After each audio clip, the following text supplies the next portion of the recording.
Hey fam. So I originally had planned to talk about perception, but in true healing out loud fashion, I wanted to be real with y'all and share something that has really been sitting on my spirit a little bit heavier lately. Because when I say I am healing and not healed, I mean that. You've reached the Secret Society's Unfiltered AF hotline. At the tone, please record your message. If you are new here, welcome to the Secret Society. If you're returning, welcome back to the Sacred Circle. I'm your host, Secret Freisen, and this is Unfiltered AF, where we heal out loud and in color. Now, I'm usually the person who can see the silver lining in most situations. Seeing the positive side of things is one of my strengths, and it has undoubtedly helped me move through many challenging moments in life. But on the flip side, well, your girl procrastinates. I'll think about something, I'll want to do it, I'll hype myself up, I'll know exactly what I need to do, and then I still wait until the very last minute. And half of the time, I don't even know why. It's not that I don't care, and it's not that I don't want the end result, but it's like my brain and my body are not on the same page. Even with this episode as an example, I give myself 2 weeks to plan, prep, and outline, and I end up only using maybe 1 or 2 of those days. So today, I want to unpack why we procrastinate, what it says about us, and how we can counteract it in small, gentle, and sustainable ways. So let's talk about why we procrastinate. Because it's not always as simple as being lazy. And honestly, most of the time, it has nothing to do with laziness at all.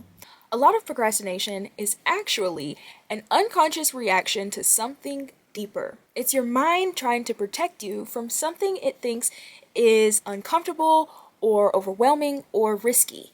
And for me, the biggest trigger is overwhelm. So I have this habit of looking at the entire big picture all at once. The final products, the whole process, every step, every detail, and before I can even take the first breath, my brain is already exhausted.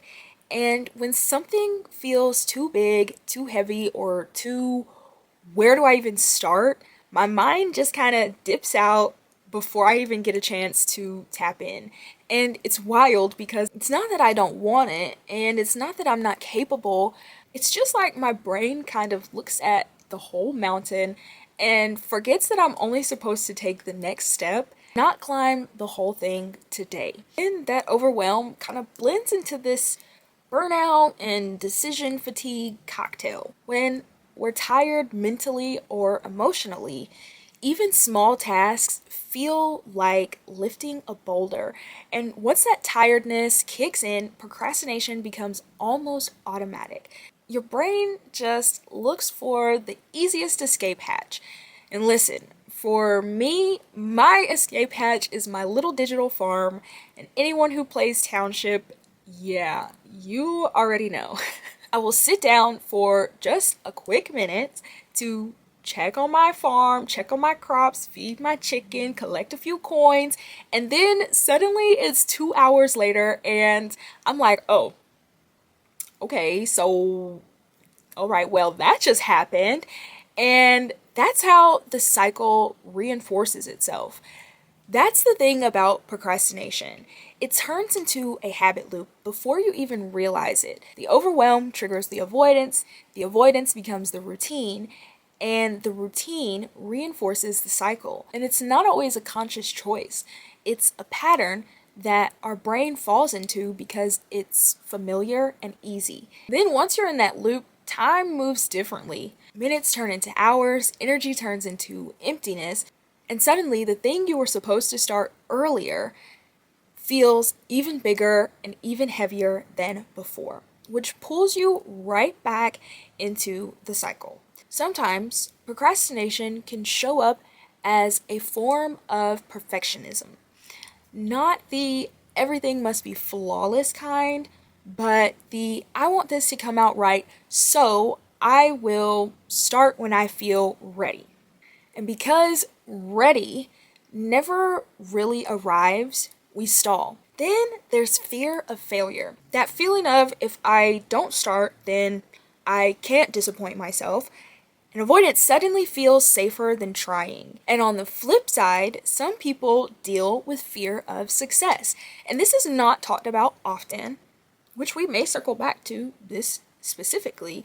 But once we finish the thing, once we step into that next level, everything changes. The expectations, the responsibility, visibility, and even though we want it, that shift can still feel uncomfortable.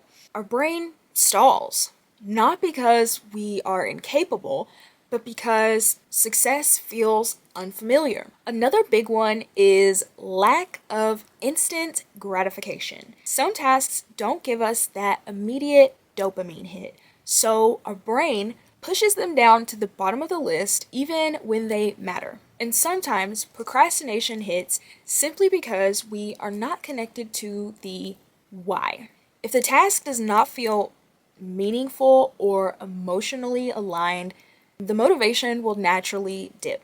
So, when we're talking about procrastination, we're not talking about a character flaw.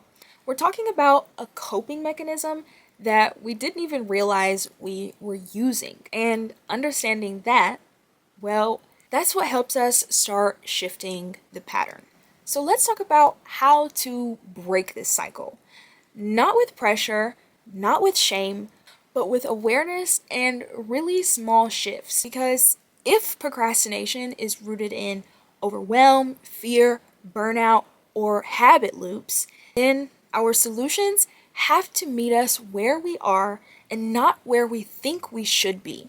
For example, when I look at the whole big picture, the planning, the recording, the editing, the scheduling, and everything else that comes with this, my brain short circuits.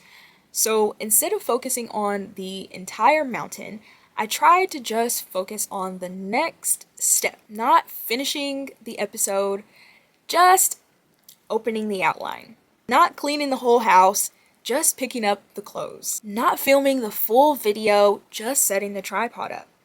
Once that resistance drops, the momentum naturally starts to build. Another thing that helps is removing the pressure of perfection. Let it be messy, let it be a draft, let it be good enough for now. Suddenly it becomes so much easier to just start. Then there's creating structure without rigidity. Sometimes we need a little bit of rhythm, not a strict schedule that stresses us out, but a gentle routine that our brain can rely on. Even saying, I'm going to spend 10 minutes on this task can help break that mental wall. Honestly, a big part of breaking the cycle is learning to catch yourself in the habit loop before it spirals. Like when I tell myself I'm just going to check my farm real quick, that is exactly when I know I need to pause and ask, okay, girl, are you actually resting or are you avoiding? Just that moment of honesty can reroute the whole day. And finally, this one's important, celebrate the small wins.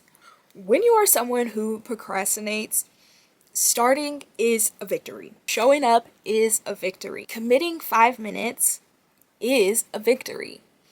Most of us only celebrate at the finish line, but breaking procrastination starts with acknowledging the tiny steps that it took to get us there. Because healing out loud is not about being perfect. It's about being aware, being honest, and being willing to choose differently, one small moment at a time. Now, before we wrap up, I want to leave you with something practical.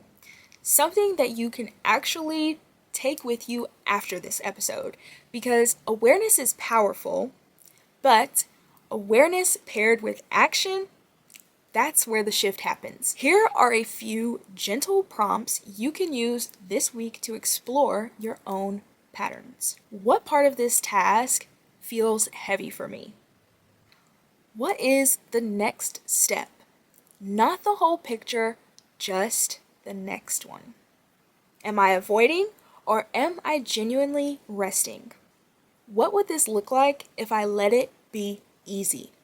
And if you want a simple way to start breaking the cycle today, try this. Set a 5-minute timer. Pick one small piece of the thing you have been avoiding and start there. When the timer goes off, you can stop if you want to, but 9 times out of 10, you won't want to.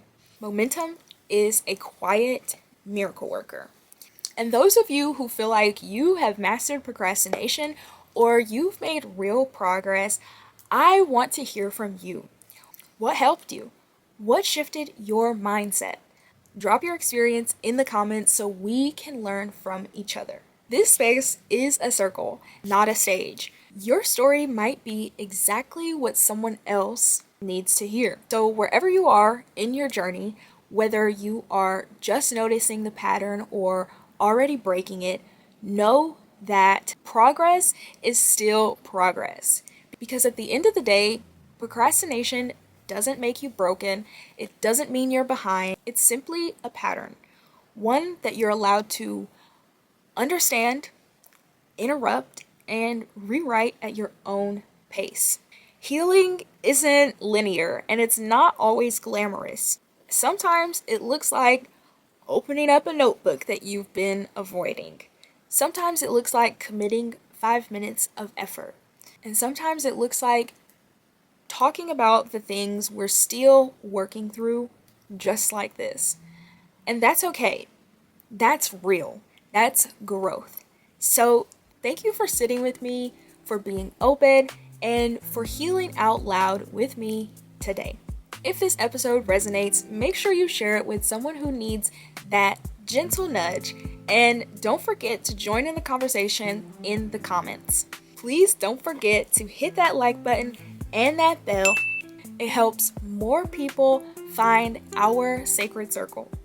Until next time, my sacred sirens and sires, be you, be unshakable, and be unfiltered AF.